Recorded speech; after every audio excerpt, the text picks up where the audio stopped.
নমস্কার, কেমন আছেন বন্ধুরা? সমৃদ্ধির খুলসুটি ঘরকন্যার আরেকটি ছোট্ট ব্লগে সবাইকে স্বাগত জানাই। সকাল সকাল প্রিয় বন্ধুদেরকে সুপ্রভাত জানিয়ে আমার ছোট্ট ব্লগটি শুরু করছি। আজকের ব্লগে দেখাবো ছোট্ট ছোট্ট মাছ আমরা কিভাবে কাটবো খুব সহজে আর রান্না বান্না করব খুব সহজে। তো চলো সম্পূর্ণ ভিডিওটি দেখতে থাকো। ছোট মাছ কিভাবে কাটা ধোয়া করি। সকাল সকাল তাজা তাজা সবজি। হ্যাঁ, আর সবজি বলতে এই যে দেখো, মূলো শাক, পালং শাক আর ছোট মাছ, এই সব কিছু নিয়ে চলে এসেছি বাজার থেকে। তো চলো এই শাক কাটা আর মাছ কাটা কিভাবে সহজেই করা যায় সেটাই দেখাই আমার ব্লগে। তো দেখতে থাকো। এই যে সকাল সকাল কতগুলো ছোট ছোট মৌরলা মাছ নিয়ে এসেছি বাজার থেকে, আর এইগুলোকে কেটে ধুয়ে পরিষ্কার করে কিভাবে রান্না বান্না করব খুব সহজে দেখাবো। তো চলো শুরু করলাম। এই যে ছোট ছোট মাছগুলোকে বাছতে শুরু করলাম। হ্যাঁ, এখান থেকে কিছুটা বড় বড় মাছ এক সাইডে বেছে রাখছিলাম, আর এখান থেকে ছোট মাছ কিছুটা বেছে রাখছিলাম। তো চলো এরপরে বেছে টেছে ধুয়ে পরিষ্কার করে এরপর একে একে মাছগুলোকে খুব সহজে কেটে নেব। তো কাটা বলতে এই যে হাতের সাহায্যে এরকমভাবে একটা একটা করে নেব, আর এই রকমভাবে মাছগুলোকে আমি এরকমভাবে কেটে নেব। হ্যাঁ, তো এই যে মাছের পেটের মধ্যে যা কিছু আছে সব খুব সহজেই বেরিয়ে যাবে।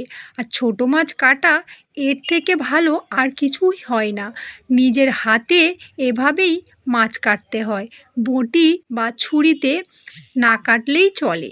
তো চলো আমরা দেশে এরকমভাবে মা দিদাদের কাছ থেকে মাছ কাটা দেখেছি, তাই আমি আজ শহরে এসেও এরকমভাবেই মাছগুলো কাটি যখনই ছোট মাছ বাজার থেকে নিয়ে আসি।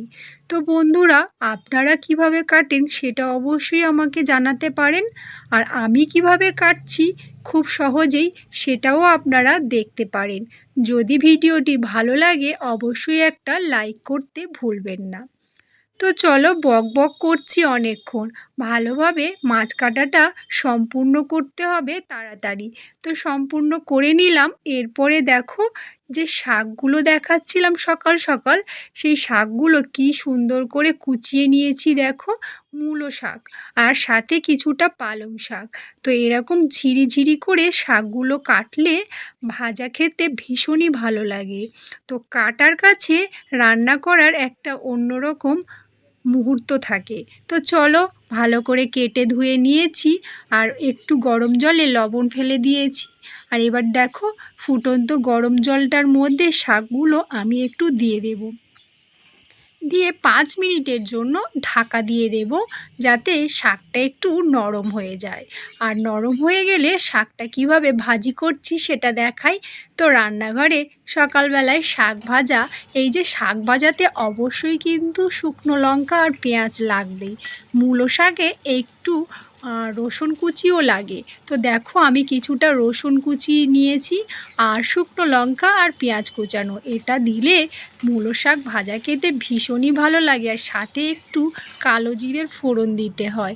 তো চলো, এই যে ভালো করে লাল লাল করে ভেজে নিয়েছি, নিয়ে এরপরে ওই যে আমি একটুখানি মূলো শাকগুলো ভাপিয়ে নিয়েছিলাম, মানে একটুখানি সেদ্ধ করে নিয়েছিলাম, আর এই যে একদম তেলের মধ্যে দিয়ে দিলাম, আর ঝটপট করে নেড়ে চেড়ে নিলাম, আর নেড়ে চেড়ে একদম রেডি করে নেব মূলো শাক ভাজা। দেখলে বন্ধুরা, সকাল সকাল কি খুব সহজেই শাক ভাজা আর মাছ কাটা হয়ে যায় যদি মনটা সঠিক থাকে কাজকর্ম করার জন্য। তো দেখো রান্নাঘরে চলে এসেছি, আর আমার মূলো শাক ভাজাও হয়ে গেছে গরম গরম।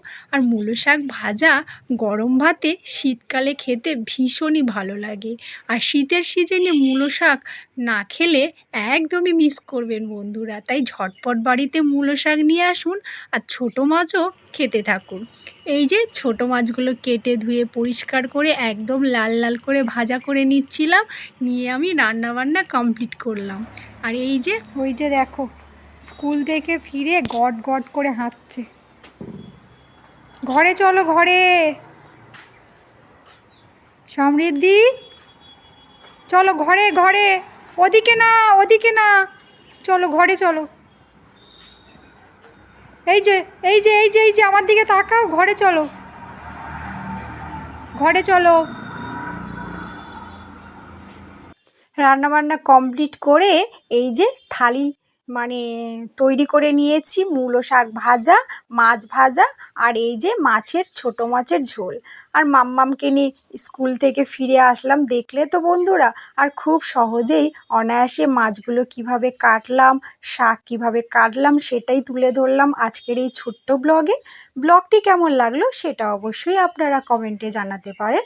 ভালো লাগলে একটি লাইক, শেয়ার, কমেন্ট এবং সাবস্ক্রাইব করতে একদমই ভুলবেন না। আর নতুন নতুন ভিডিও পেতে আমার চ্যানেলটিকে ফলো করুন। আজকের মতো টাটা বন্ধুরা।